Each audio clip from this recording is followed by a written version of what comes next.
What can we learn about kissing from Love Island All Stars? Hit subscribe on my YouTube so you don't miss any of it. I think it's very, very funny, the kissing on Love Island, because obviously nobody wants to be branded that most terrible and embarrassing of things, a bad kisser.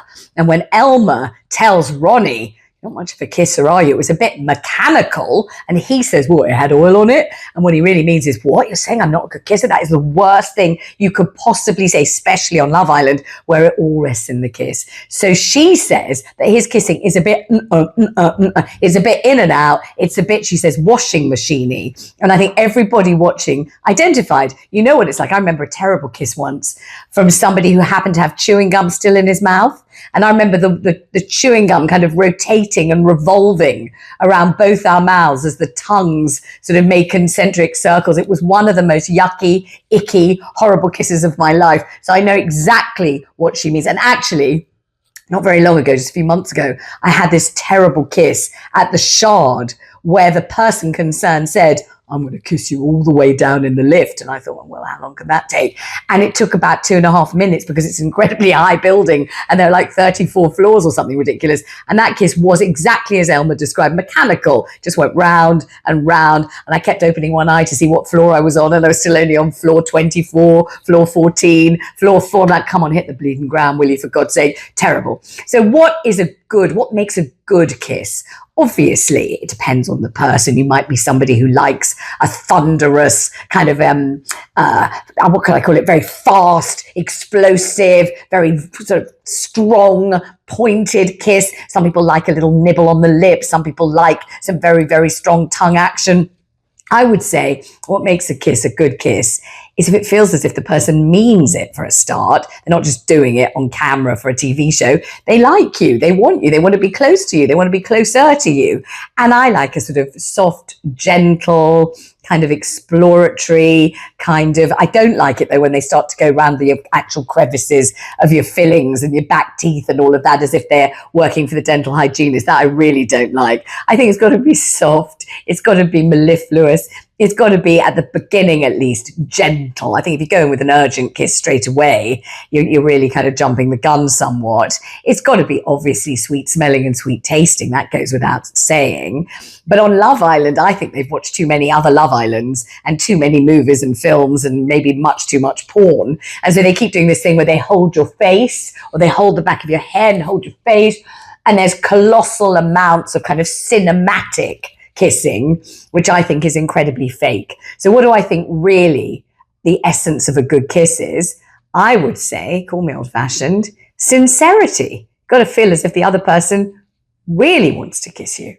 The problem with kissing is you don't know until you've kissed someone whether it's going to work or not. So you could go on a date, it can be absolutely terrific. You like them, they're funny, they're nice, they like you, you're sparring off one another. It's, you think that the whole evening is gearing up towards the kiss, which we've all been reared on. So many films, so much porn, so many novels where the explosive kiss sends stars and comets whizzing through the universe. So it's all gearing up, gearing up, gearing up. And finally, your lips collide and nothing happens. There's just zero chemistry. It's the dampest of possible squibs. The mouths are touching. There's a tongue somewhere. You're waiting. You're waiting to feel transported, excited, elated, aroused. It's meant to be erotic. It's meant to be enticing. And all you get is just a cold lip on your cold lip and a tongue rather miserably kind of wading in and out. And you just think, oh, what a disappointment. I was looking forward to it. The build-up was fabulous. It was meant to be a great crescendo leading to feverish sexual fumblings. But instead, it just fell flat. And the problem with kissing is you never know. And I think the amazing thing about kissing is how you could actually find yourself reluctantly kissing someone that you're not really sure you even fancy. You're just doing it to be polite. You're just doing it because it's the end of the evening. You're just doing it because you sort of are doing it, but without much enthusiasm. And suddenly you feel, oh my God, this is fantastic. This kiss is doing things to all parts of my anatomy. This is engaging my entire body and other things, my thoughts, my imagination, my desires, with you who I haven't actually even thought I really fancied. Oh my God.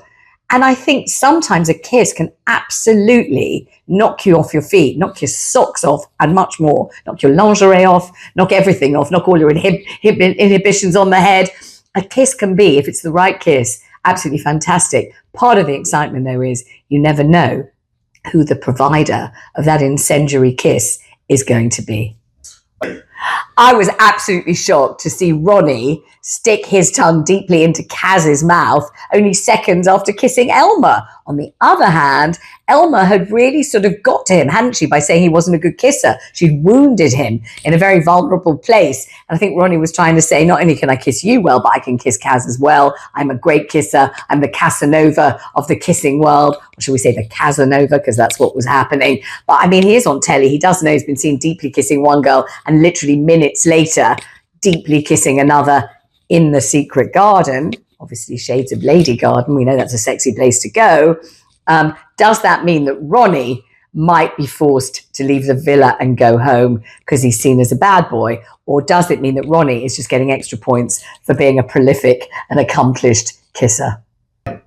I'm a bit worried about Love Island All Stars just because they're a bit too knowing, this lot. They're much, much older, particularly Marcel of Blazing Squad, who's 39 years old. By the time I was 39, I was divorced with 2 kids, aged, I think they were 12 and 16 or something ridiculous. You know, he's a grown-up guy and he's lounging around in his trunks and budgie smugglers looking for love and seeing who's his type on paper. Don't know if that plays very well. But also, they've all tasted fame. They've all been up and down red carpets. They've all been in and out of each other's DMs. They've all, you know, seen each other at this premiere and this nightclub. And one of them said something about bumping into someone at Soho House. And one of them said something about bumping into someone at one of London's most exclusive nightclubs.